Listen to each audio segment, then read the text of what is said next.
बाहर आना है, अभी बाहर करते हैं। तो हेलो गाइस, स्वागत है आपका मेरे चैनल पुत पैरेट दा में। तो आज इस टॉपिक पर वीडियो है कि कितने महीने बाद हमको अपने बेबी पैरेट को केज में रखना चाहिए। तो ये 2.5 महीने का हो गया है, 70 दिन का हो रहा है और इसको मैंने अभी तक के गत्ते में रखा हुआ है। तो आज मैं इसको शिफ्ट करने वाली हूँ केज में, क्योंकि ये 2.5 महीने का हो चुका है और बहुत ज़्यादा टाइम के लिए अगर हम इनको ऐसे डिब्बे में रखते हैं तो इनका पैर जो है धीरे धीरे ख़राब हो जाता है। क्योंकि इस उम्र में इनको अब इसके बाद हमें लगता है 2 महीने इनफ होता है। 2 महीने के बाद इनको आपको पिंजरे में रखना चाहिए, केज में।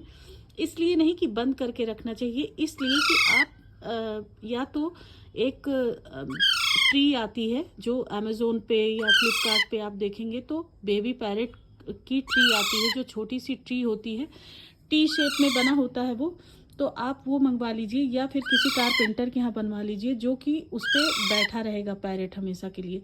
तो उसके पैर की ग्रिप जो होती है वो उससे बनी रहती है और उसके पैर खराब नहीं होते। अगर ज़्यादा टाइम के लिए आप इसी में उसको रखेंगे तो उसके पैर खराब होने के चांसेस ज़्यादा बढ़ जाते हैं।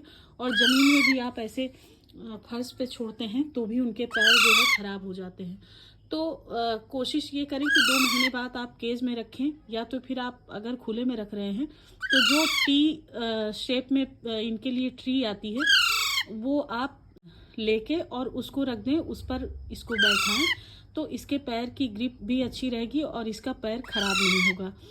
तो अगर आप इस गत्ते में रखते हैं तो आप इस तरह के अपने पेपर को छोटे छोटे टुकड़े कैंची से कर लीजिए और इसमें डाल दीजिए और 2 दिन के बाद इसको बदल दीजिए। दूसरा इसको फेंक दीजिए, क्योंकि इसमें सूसू पॉटी सब होती है जो, वो 2 दिन के लिए इनफ होता है। उसके बाद इसको फेंक दीजिए। दूसरा कट करके कैंची से छोटे छोटे टुकड़े फिर इसमें बिछा दीजिए और फिर इनको रखिए।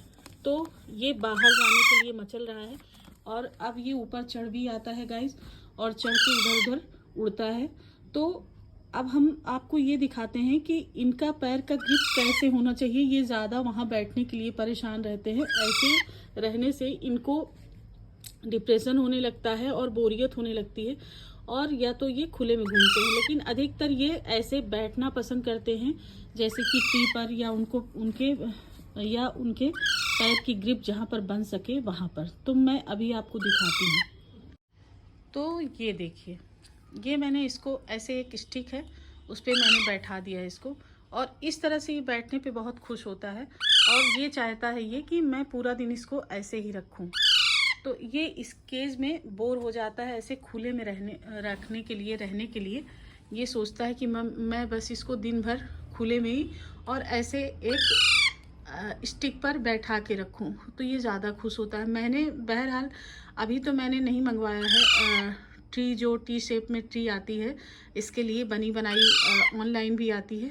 तो मैं सोच रही हूँ कि मुझे थोड़ा सा लंबी ट्री बनवानी है, तो मैं कारपेंटर के पास जाऊँगी और अपने हिसाब से बनवा लाऊँगी। तो इसको 2 महीने के बाद केज में रखना चाहिए, या फिर इस तरह रखना चाहिए कि आप 2-3 जगह इस तरह ये जो डंडी आती है उसको फिक्स कर दीजिए, नीचे पेपर डाल दीजिए और उसके ऊपर इसको बैठा दीजिए। और अगर बड़ा सा रूम है तो पंख कट करने की ज़रूरत नहीं है, वैसे भी आप छोड़ सकते हैं। हाँ, दरवाजे खिड़कियाँ बंद रखें, नहीं तो उड़ सकता है। तो इस तरह से इसको रखिए तो इसके पैर का ग्रिप मजबूत होगा और इसका पैर पैरालिसिस नहीं होगा और इसके पैर ख़राब नहीं होंगे। तो बस यही थी वीडियो कि आप इसको 2 महीने बाद केज में रखना शुरू कर दें। तो धीरे धीरे, ऐसा ज़रूरी नहीं है कि केज में आप दिन रात रखें, रात भर सोने के लिए रख सकते हैं। ऐसे खुले में इनको नुकसान पहुंच सकता है, और सुबह से फिर निकाल दें, फिर दोपहर में रख दें 1-2 बार, क्योंकि केज में ये ज़्यादा सेफ रहते हैं। बिल्ली है, चूहे हैं और उड़ने का डर है। तो कुछ टाइम के लिए बाहर रखें, कुछ टाइम के लिए केज में रखें, और कुछ टाइम के लिए ऐसे ट्री मंगवा लें या ट्री अपने आप से बनवा लें। मैं बनवाऊँगी तो मैं आपके साथ शेयर करूँगी। तो उस ट्री में बैठा के रखें और उसमें तरह तरह की चीज़ें लगा दें ट्री में, जिससे इनका मनोरंजन होता रहे, ये बोर ना हो और डिप्रेशन में ना जाएं। तो बस यही थी मेरी वीडियो कि इनको 2 महीने बाद आप केज में ज़रूर रखें, या इस तरह से स्टिक लें और उस पर इनको बैठाएँ और घुमाएँ। तो वीडियो कैसी लगी और वीडियो पसंद आई हो तो लाइक करिए, शेयर करिए, सब्सक्राइब करिए। मिलती नई वीडियो में, तब तक के लिए नमस्कार।